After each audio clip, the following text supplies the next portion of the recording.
Brilliant warm greetings, my friends. I'm here.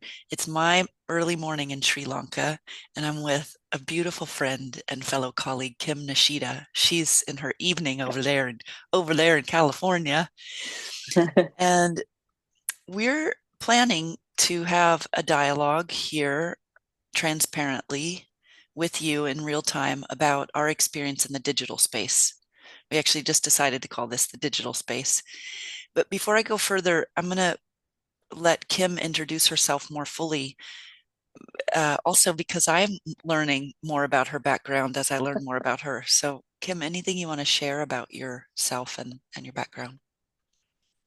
Well, I'm so excited about this conversation. And you and I have connected about like, hey, we should do this. And because we're having so many different, there's so much changing, I think, in the Mhm. digital space and what it means and what's happening. And I think there's a lot of fear. So I'm really grateful to be here with you, Tiffany. I've been working on the internet. I guess you say I started my business in 23, no, oh 03, 23 years ago. So I've been working in the online marketing world. So a lot has a lot has changed in that time, and I feel like this time that we're in right now, it's a really scary time for most people who have been around, and it's the most exciting time at the same time. So I'm really interested to see what comes up in this conversation. So, you have been active during that time in having your own business on digital space, but Mm-hmm. also supporting other digital creators in launching and Yeah, marketing, etc. all the marketing things. Yep. And the launching, yes, launching. I've seen the whole evolution before launches were even called launches. Wow, Yes. wow, wow. Okay, so in to anyone watching, part of how the evolution of this, Kim and I being here, came about was that we met in a mastermind that we were both in with another business coach. And then we sort of started our own little mastermind of just meeting regularly to talk about business and what we were experiencing in life. And that's sort of when we started having these conversations about things changing, because I remember thinking, oh, Kim, she's managed these launches for these big names. Surely she must know some things that I don't know. And and so we started to talk about it, because first I'm gonna start with myself and what my experience has been. um I don't kind of know how far back I'm going to go, but let's see, just to paint a picture. Actually, I'm going to go as far back as it. Uh, Kim and I have been in the online space about the same amount of time, so around 23 years. Yeah, because like 2001, 2002, 2003 is when no, 2002, I launched my first online business, and it was a membership platform. And I hired developers to build the platform because all of these platforms that exist now didn't exist then. And that was a whole feat unto itself. And then I had a most incredible novel idea, nothing out there like it existed, which is my norm. Like, I'm going to create something new, and I have no idea how it's going to be brought into form.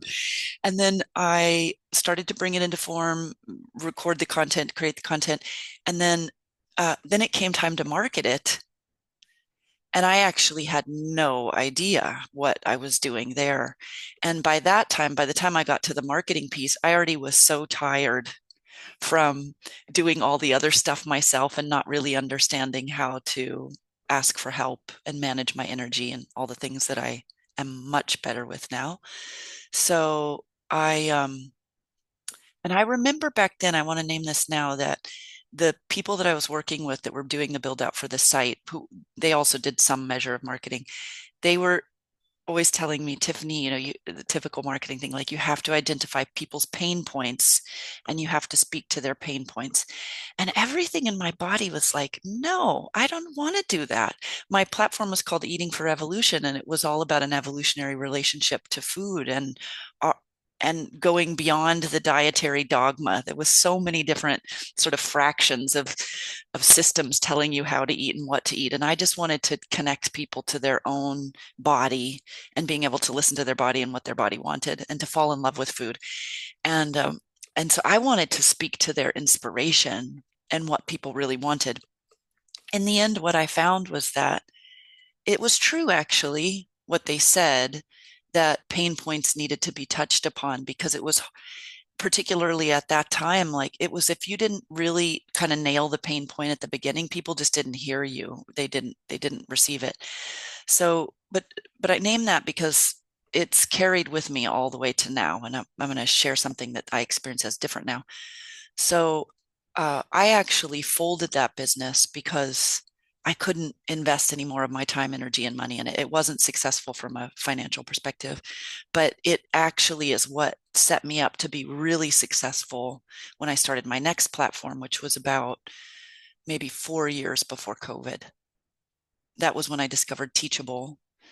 And because that during that whole time, I thought, if I do, because I still had that, I want to have an online business because I want to be able to scale my reach. And I had so much that wanted to come out of me. I wanted to just have a place where I could put what was coming out of me and offer it up to people. So I kept asking for something like Teachable. And then I found Teachable.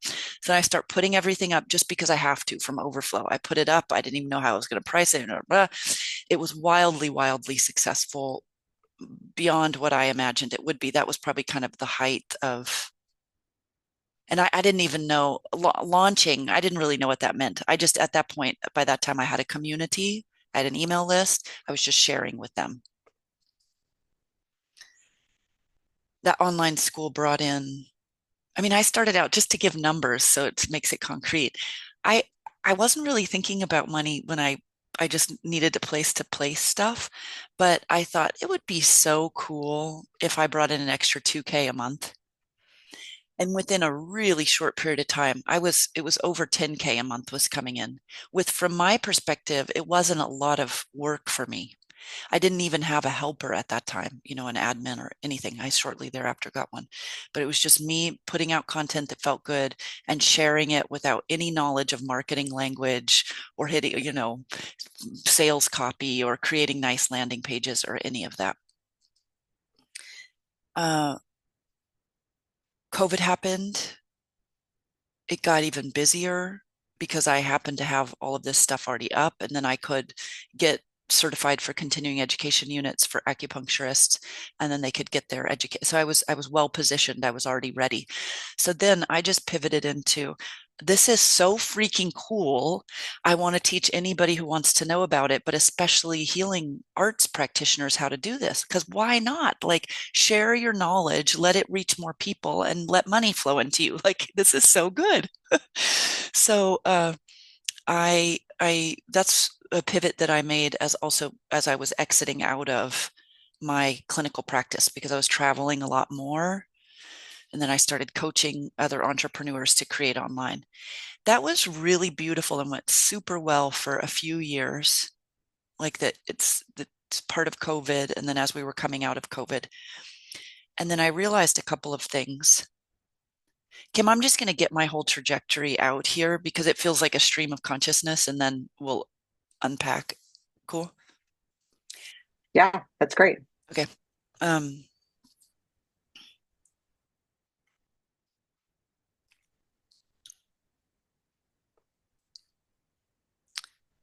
I'm layering in another piece here that feels significant, which is that I I began to realize through coaching other people who wanted to do what I was doing that,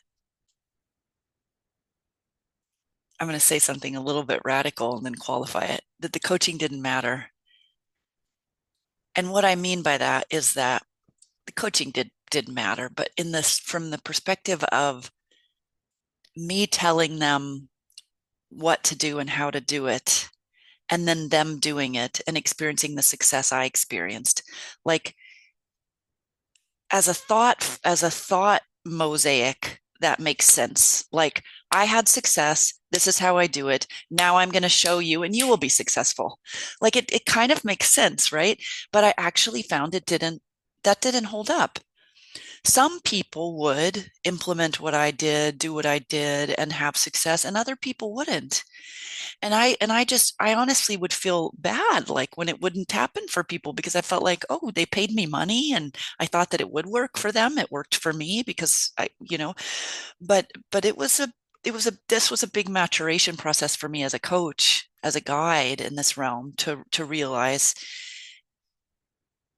it's not black and white like that, and it's not two-dimensional, and we're talking about human souls, and the creator's journey is about so much more than just I'm going to follow somebody else's instruction and be successful like them. Like there's this whole process that souls have to go through as they create and they decide to be more visible and they decide to up level their receiving, and that is it's a karmic journey, it's a soulful process, and it's also a spiritual path, I will say, for individuals. So what started to happen is I began to recognize that I actually need to respect all of that within me and with them. And so what I'm doing is not just coaching, it's all of these things actually. I'm like a midwife with other human beings as they're birthing the next version of themselves, because that is what has to happen as we bring our creations into the world. You birth the next version of yourself. So I started to express that and understand that, and created the Abundant Creator Program, which was much more about creating the container for people to experience whatever they needed to experience in order to bring through what they're here to bring through, to have clarity around that.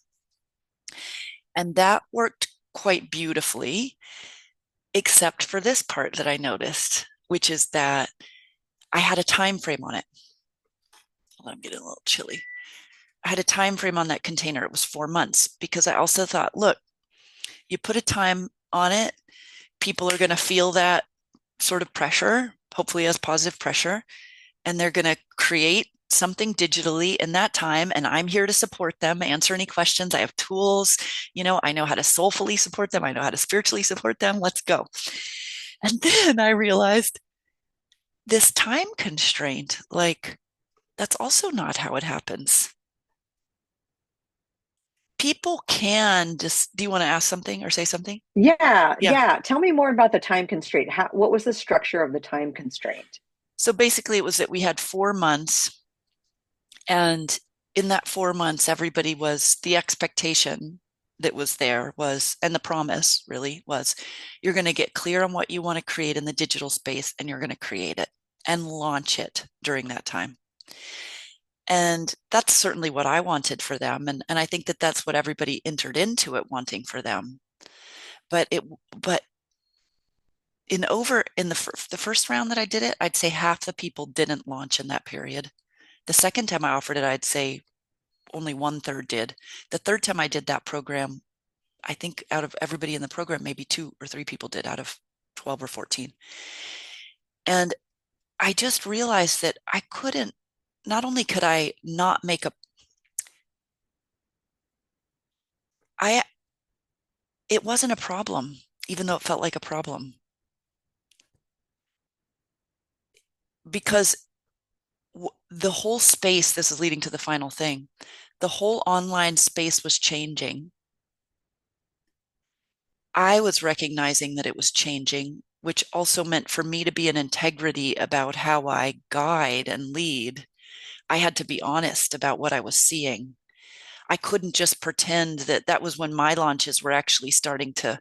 I remember when I had my first launch that no one signed up for something after I sent out the first email.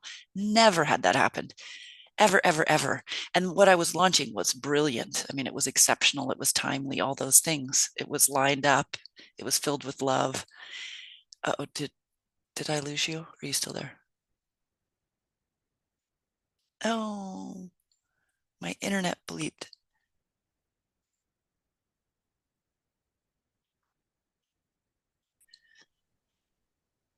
Okay, we had a little tech glitch. My internet went down here in Sri Lanka. So the last thing that Kim and I remember happening was I was talking about I had my first launch with nobody signing up. And so, and meanwhile, I'm in the midst of teaching this thing, or holding this container to help people launch digital products, while also people are experiencing a lot of changes within themselves. This was the beginning of like, who am I? What am I actually creating? What do I actually want to create? So this was when I started feeling the edge of things really changing, but most people not acknowledging that things were changing. And how I experienced it was people weren't buying. in the way that they were buying before. And myself and people in my close community who were hiring me to help them create, digitally create, were experiencing more existential questions about what they wanted to do, as well as kind of a slowing down. Like, sure, I could say that part of it was the fear of becoming visible and all that stuff, because that would always come up for people. But there was something else that was going on that was like, how do I actually want to create? What do I actually want to create? How do I actually want to live? Like, these were becoming the bigger questions that weren't spoken until I started opening up space and for us to speak about them. So, I will say, just to close up this stream of consciousness for me for now, is that actually, I'm just going to pause there, Kim, because I think that's enough, and then maybe feed in. I love I love the download of your journey because that's exactly where we are right now in that things used to work great, back in the day. I'll go back to launching it. So if anyone, if you're listening and you're like, I don't know what launches are, I don't know what you're talking about. We're just kind of talking about how to sell things online, right? Mm-hmm. And it used to be that it was really easy to do. And there were certain formulas, I feel like we're taught a certain way in school to believe that there's a right way and a wrong way, right? There's a one right way. And it's usually like one right way. This is the right way. And that's what marketing really in the online space really jumped all on board that because at that time it was true. If you could follow a formula back in the early days, follow it, you would probably have some level of success. No matter how bad you were, no matter how poorly you spoke online. And back we didn't have video back then. It was just like audio and stuff like that. No matter how nervous you were, if you followed the formula, you were still going to sell something. And so people started to crave. It's almost like you're disempowering yourself by saying, I'm just going to give my power to somebody else. You tell me the formula, even if it doesn't feel like me, I will fit myself into that and I will have some level of success. And that worked for quite a long time. And um, even though, so there was this container of let's talk, and it was very linear, the formulas and the blueprints, and this is how you should be doing things. And it made a lot of people, especially people who are in more the healer space or the sensitive space, it had them feel like they had to be somebody who they weren't authentically wanting to be in Mm. order to succeed. And that was painful, but there was a lot of that still happening. And now I feel there's a big turn where, and the people who are launching who are really successful, I mean, millions of dollars, and they could launch the same thing over and over and over again, year after year. Mm-hmm. Um, and it would still work and be successful. And then it started to turn a corner where it didn't work anymore. And Mm-hmm. so they kind of thought, well, it's not working because we've done it 10 times or whatever. It's time for something new. Let's just do something new in the same model. Still didn't work, Mm. right? Mm. So there's this shift now away from, well, there, like you said, there's a lot of people now who are finally really questioning and coming into their own power of who and how do I want to be? Mm-hmm. I don't want to be somebody else anymore. I don't want to be told, here's what you need to do to be happy and successful, because Mm-hmm. it hasn't worked for me in the past. And being myself and being authentically me is the only way I'm willing to move forward, which takes a lot of guts. It takes a lot of courage to say that, because, and I think the reason, Tiffany, it's the most courageous thing right now is because then it's almost like jumping without a net. There's where we used to have this structure and this framework. Mm-hmm. Now there's no structure.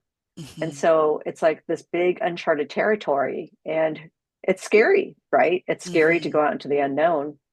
There's no guarantees, Mm-mm. but if you know this is the only way I'm meant to be, I'm just going to be me. And, that's the thing I'm staying true to. I think Yes. that's what I'm seeing emerging now. It hasn't been easy or pretty, but that's what I'm seeing is the industry moving in that direction of real authenticity. And it's also kind of an AI backlash. Mm. Do you know what I mean? Mm. Like AI has been great and it's helped a lot of people, but it's also started to make people sound very alike Mm-hmm. Mm-hmm. in some ways. If they're just, again, if you're giving away your power to AI and just saying, hey, you know what, you do it for me. I'm not going to Right. put myself in there, that it's just not going to work. Yeah. Right. Oh, so good. I love the way you express around these things. Um, okay, couple things I want to pull on that that you shared. You use the word emergent, which is one of my favorite words, as you know, from the Lumina Guild work, and authenticity. And you use them separately, but I want to put them together. Emergent authenticity. Mm. Uh, I was just filming for the Seen in Sovereign Visibility series that I have right now, and how I am actually doing that entire thing is different than any way that I've done something before. And I actually want to describe it on this time because not because I think it's something that people need to copy, but because I think that it's an example of what exactly you were just speaking about. So I really believe that we're in the next Renaissance right now. There are so many parallels to the Renaissance period to right now. It's just uncanny. And I got chills as I said that too. And part of this is a sort of revolution of artfulness that more and more are being called to live their lives in artful ways, to more and more people are like, I just want to paint. I want to write poetry. You know, this call to create just for creation's sake, not because your livelihood depends on it or because you're trying to prove something about yourself, but just because that's the energy that wants to move through you right now. And the thing about art is that it's art isn't art if you're trying to plug it into a model. It loses its essence that way. And humans are the same. I think of humans as works of art. I am a masterpiece in the creation over the course of my life, as are you, as we all are. And so there is a time and a place to work with a framework to learn to learn basic skills. You know, all the time with Kiara, or she's 2 years and 9 months now. There's like we have to teach her things. We have to give her structure to teach her something so that she gets a skill so that she can flower into more of her own expression around that thing.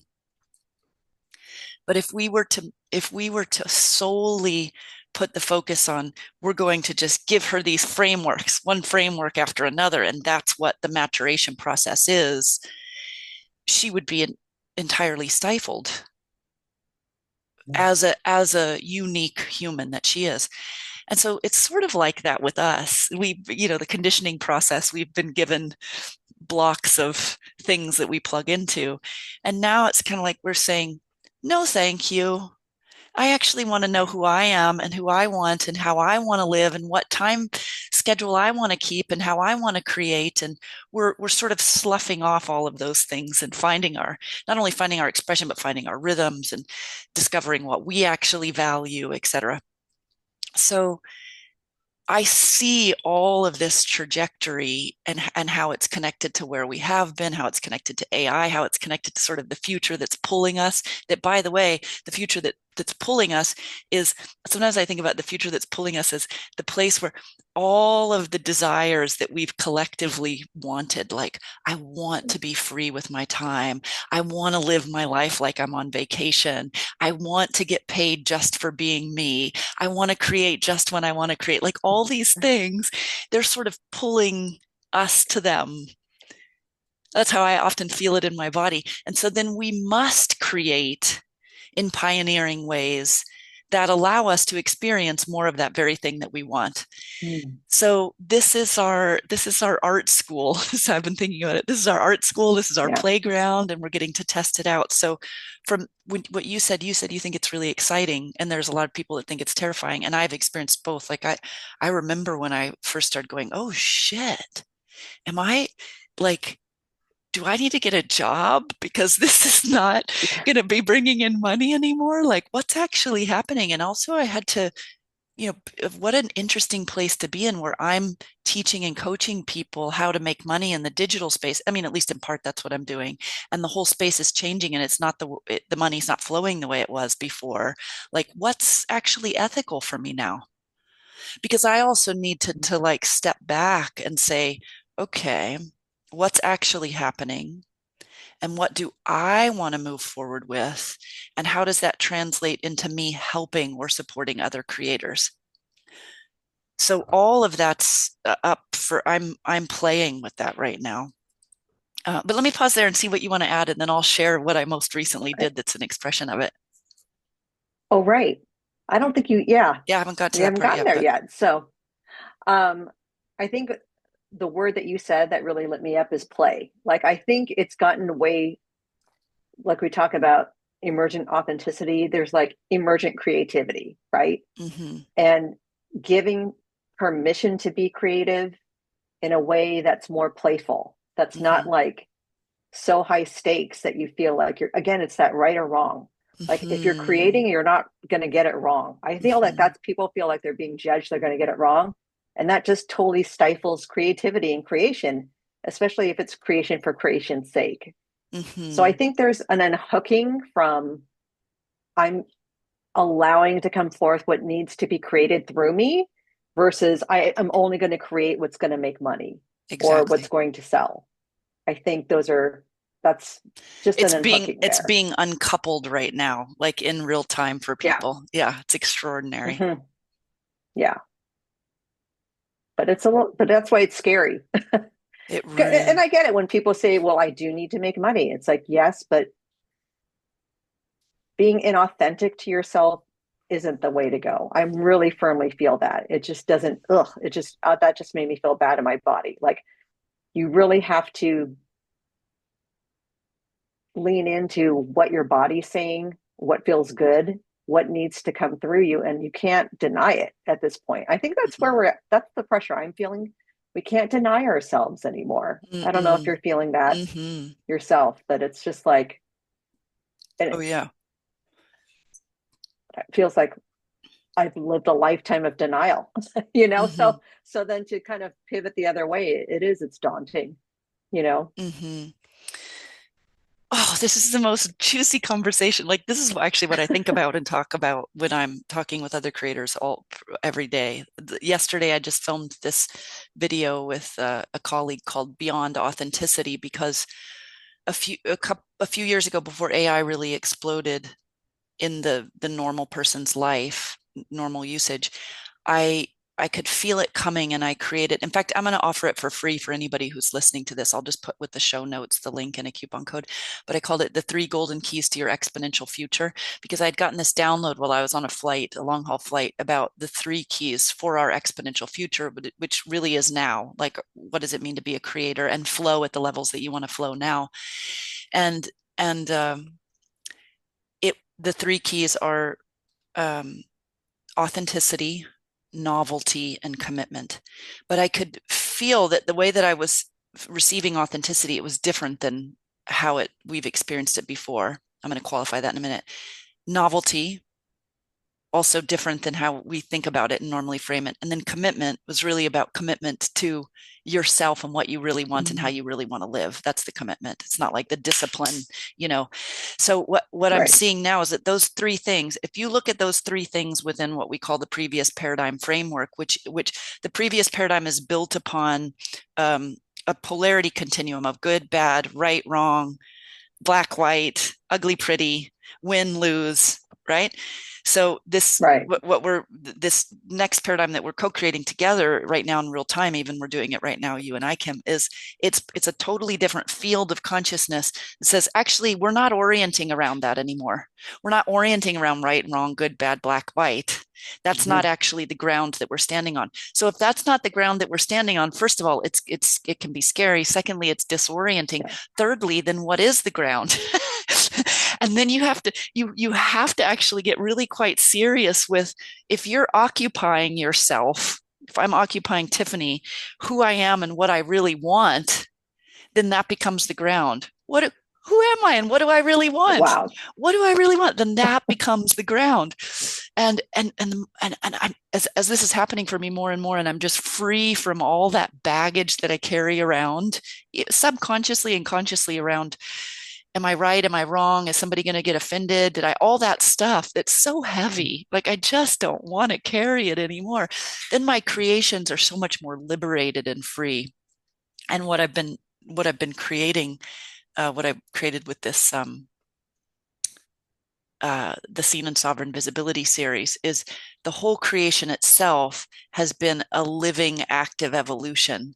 So it wasn't like I understood how everything was going to work first, and then I had my launch plan, and then I plugged into my launch plan. How it started, I'm just going to describe the process for fertilizing Yeah. ideas for people. And I haven't even shared this with you, I don't think, but I so I'm going to be completely transparent about the whole thing. I needed to flow in some money. I was ready to flow in some money. And I cannot flow in money connected to anything that I don't completely want to do. Like I have to completely want to do it, be excited about it, then I can share it and receive money around it. So I had this reality of need money, want money. I didn't have anything in me that felt like I want to just create something from scratch right now. I also look at all of the digital products that I've created, which every single one of them has been ahead of their time. Most of them about 2 years, 2 years to 3 years ahead of their time. I just have come to know this about myself now as a visionary. So even though I've moved beyond what the content is in terms of what my edge is, the content is now ripely, perfectly fresh for so many more people that are that are arriving now ready to receive that message. So I looked at a couple of my bestseller courses that really have impacted people's lives the most from what I hear back from people. The Worthiness Palace and Essentials for Empaths. I think one I did maybe 5 years ago, 6 years ago, and the other one was a couple of years ago. And I thought I'm going to bundle these together and then I'm going to sell the bundle and I'm going to add 3 new videos on visibility because visibility is really up right now, especially for empaths, sensitive people. So that was how it started. I put it out there as the bundle. A lot of people in my community already have those 2 courses. So I said, that's fine. You can have then the free extra videos that are coming. Meanwhile, I'm talking to another colleague who used to coach, she did coaching with me, and now she's in the Lumina Guild. And she's talking about how a lot of her clients that she's working with visibility. So I said, maybe we might collaborate on these conversations. So we start talking about that, having discussions. I'm getting excited. I'm following my excitement. I'm following my joy. I'm following my excitement. Yeah, let's do this. And then I realized, like, okay, this is going to be more than 3 dialogues. Okay, this is really like its own thing now. And now those bundled courses are really just sort of a bonus to this thing that we're going to create together. In the past, if I'd have been more anchored or controlled by the right or wrong, I'd been like, no, Tiffany, you can't do this. This is just to your community. This is going to look like you're being sloppy and messy. You can't change your mind about what you're doing midstream. Some people have already purchased the other thing. What are you doing? Then I was like, no, this is me being a creator. Creation is a little bit messy and I want to do things that are alive. So I'm going to be transparent about what's happening. So I just shared with everybody, look, this has taken on a life of its own. Now it's its own thing. It's a 6-part series. I have somebody I'm collaborating on with it. And these are the bonus courses. Started sharing it more that way. Then Gru, the woman who I'm collaborating with, she and I start doing the work and the collaboration as we're recording. And we are both very committed to showing up for ourselves, but also showing up for what's emergent, what you and I are doing here, what's coming through right now, what wants to be said right now through us. And as we've been going through that process, it's really called something different forward in both of us. And I just wrote about this yesterday and shared it with everybody who's in the program. The future of online learning is not instructional, with the caveat that there's still going to be like how to change oil on your car step by step, right? But when we're talking about things in the transformational space or self-betterment space or abundance, it's not instructional. It's all about modeling. It's all about modeling something different transparently in real time, being real, being Mm. human, not hiding, not trying to look perfect or act perfect or have something all figured out, but actually standing on the edge. I have a lot of freaking experience. I've been in this realm for a long time. So if I'm owning that, showing up with that, but sharing transparently, vulnerably at the edge of my experience in the presence of another who's doing that, we're both meeting our edge. We're modeling several different things that um, are important right now. Intimacy between humans in collaborative space, what it means to actually be emergent while you're being visible to a lot of people, and what it means to actually let something create through two human beings in real time Mm. and let that be the offering instead of the instructional piece be the offering. And then to actually Mhm. illuminate and highlight that this is the value, what we're doing right now. Yeah. This is the value. And what you experience by witnessing this, that's how you're changed. Mhm. So powerful. And let me ask you, so you've been vulnerable with your list, you've told them here's what's happening. Mm-hmm. And how has the response been since you made that kind of change, Yeah. shift? Yeah. So in terms of if we just look at numbers, the numbers in terms of signing up for this are much lower than if I launching in the past. But I think the last time I looked, there's 25 people enrolled in it. And when I started getting more, I will say more real uh, about what was actually happening and just saying it, hey, this is what we're doing. And even Mhm. it included Kim, by the way, saying, I know that I said to those of you that have previously purchased these two courses that you get this for free, but actually you're not going to get it for free. This was a big deal for me too, to say you're actually not going to Yeah. get it for free because this has become something that I didn't expect it would be, and it's quite valuable. I can feel the value in it. But I'm giving you a coupon. I give people a coupon for I think 60% off. But when I did that and was honest with people about it all, the response was Mhm. beautiful from people. I can totally understand. I see what's happening. But I will also say that I recognize that there isn't like what I do and the way that I operate, it doesn't speak to the masses. Mhm. It's not really for the But masses. that's because you're so far ahead. It's hard to like the people who are coming who aren't quite up to your speed but close to your speed Mm-hmm. are really the ones who are going to get it. And the Exactly. people who are much farther behind aren't there yet. Yeah. Yeah, and by the way, just to qualify, and I know you know this about what you're saying too. We're not saying that somehow behind is less than and then there's better than. It's just like it's No, the no. trajectory of development, It's the but journey. it's the Yeah. journey. It's the journey, and that's why it's like I'm a teacher's teacher. I work with other teachers and I work with other leaders, and recognizing that is really helpful for me because I realize whoever decides to enter into this Seen in Sovereign Visibility series and be radically changed from it because it is pretty freaking cool, Kim, then I know that that is going to change the way they create and the way that they engage with whatever is flowing through them. And I think this is the future of creation in the digital space is exactly Mhm. what I'm doing. I'm not saying I have it all figured out, and but I am really on to something in terms of the process of it.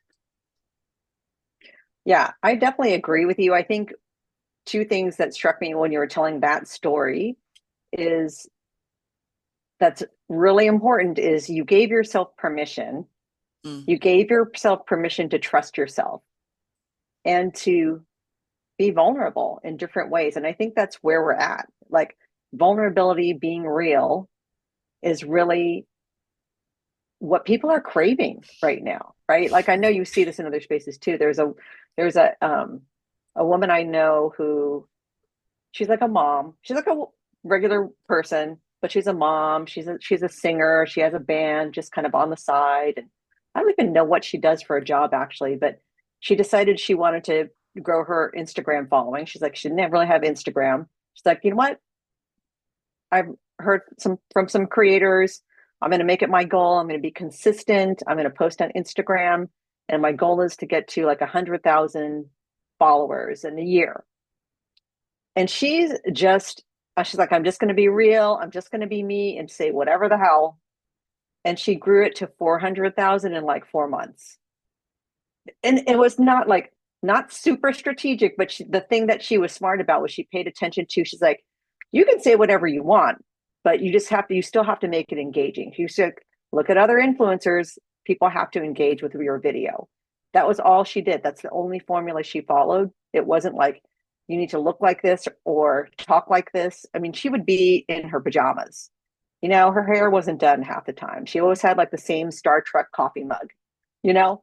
So it's just her being real and saying what was important to her. And even as you were telling that story and you were talking about, well, I put this bundle together and then I was going to do these 3 videos. And then when you started to talk about how it turned into this conversation with the other women, you're like, we should do this together. Your energy really started vibing, right? Your energy totally, you could see it and feel it as you're seeing the story. So you're like, yes, this is what the connection is. And this is what people feel now, you know? So it's kind of hard to say. I think for social media, it's important. I think people, especially if you're going on certain platforms like TikTok, they really want real stuff. They don't want the people who are reading the teleprompter script. Not to say that that's totally wrong either. Whatever, if that's your safety net, you can do it. But it has to be coming from you. That's for that trust that I said you gave yourself permission to trust yourself and say, this is what I'm doing, and follow it. So It's cool, not Kim. easy. What are some of the other things that you see? I'm even super mindful about how I phrase this question because, again, highlighting that the ground of this next paradigm is not about right, wrong, good, or bad. And so it really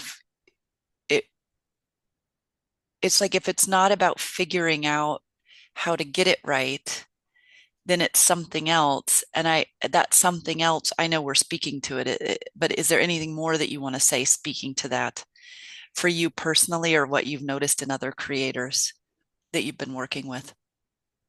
Yeah, I've been working with some people lately who have felt constricted in the past, I guess, with what they wanted to create. I think you were talking about this a little earlier yourself and with the digital creators you were working with. And now they're the ones that do a little better, I would say right now at this point in time, is that they're okay with not having to know the answers. Right. So it's like you're saying, there are some things we do need formulas for, and it's okay to have a how to, like, here's how you do it. Here's how you tie your shoes, there's a good, simple way to do it.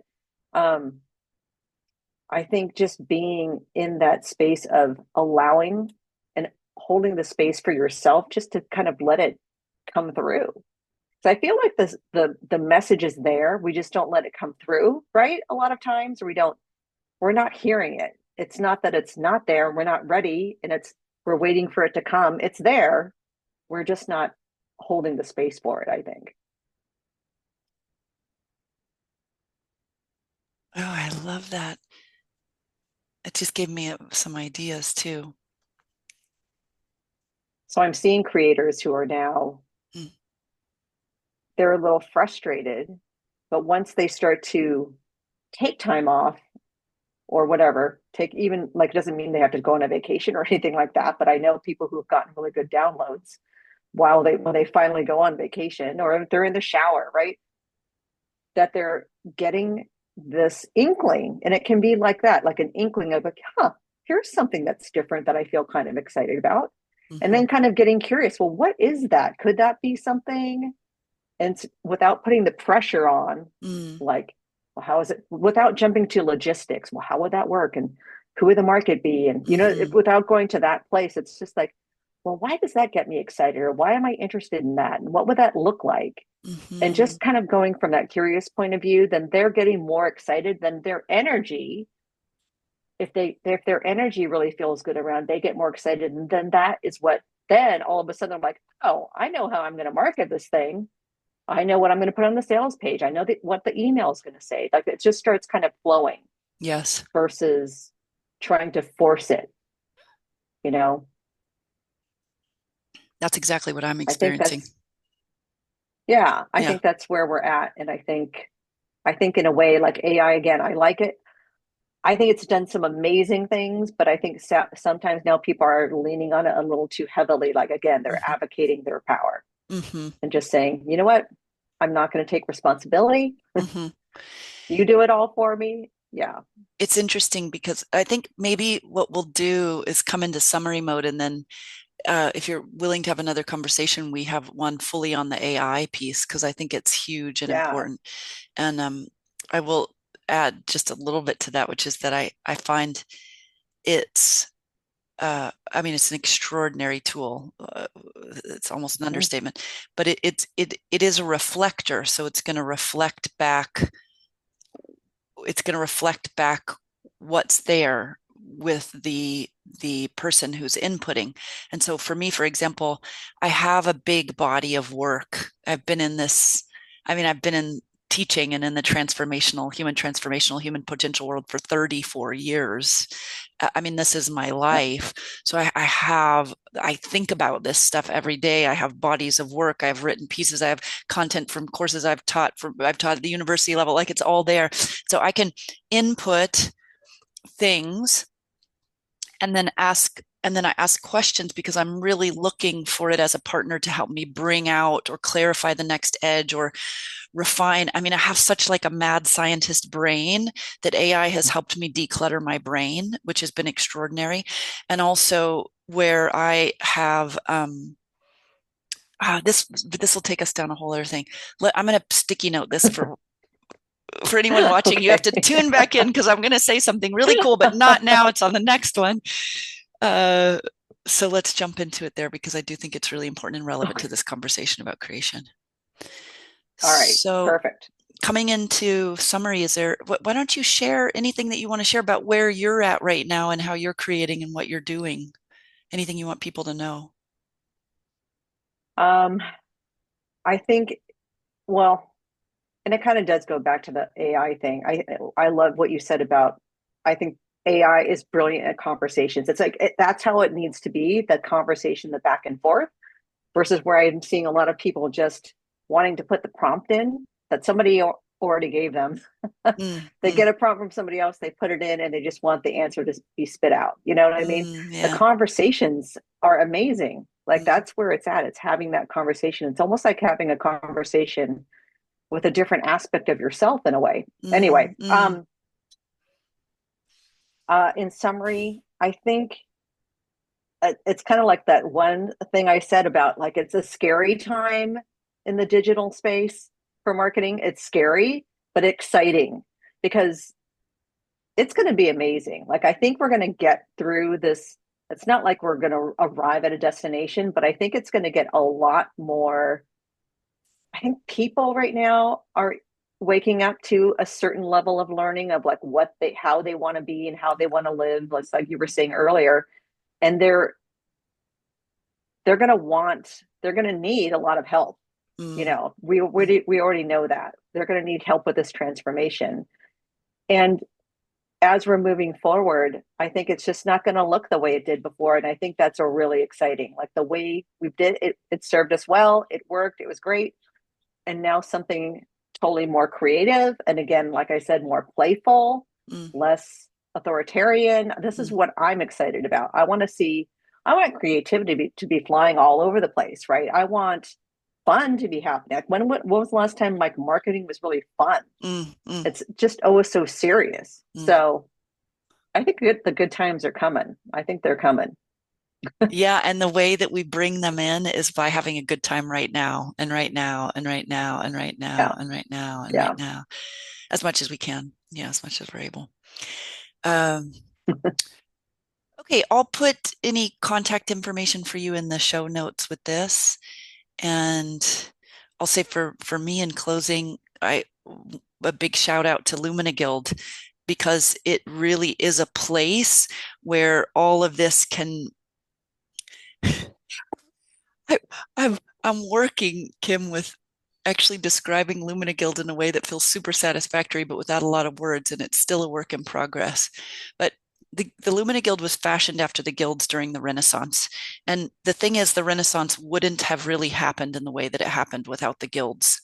The guilds were the places where things could catalyze, where people could come together and birth new ideas together and also feel safe in doing it, feel understood, feel seen, so that something new could actually then move out from the guilds and into the world.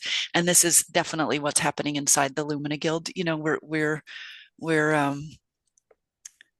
it's a place for meta creators, for those who are laying down the tracks of the future, for the artists of possibility.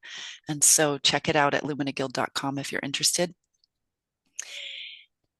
And Kim, we'll set up another date.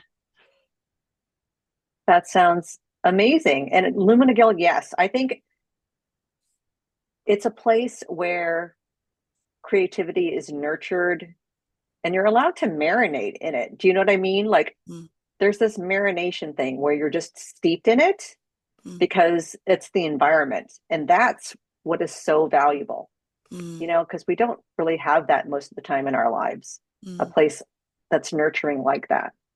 Um, yeah, that's, I love Well that being said. steeped in that environment. It's super powerful. Oh, I like that description too. Thanks, Kim. Yeah. All right. Bye, everybody. See you in the next one.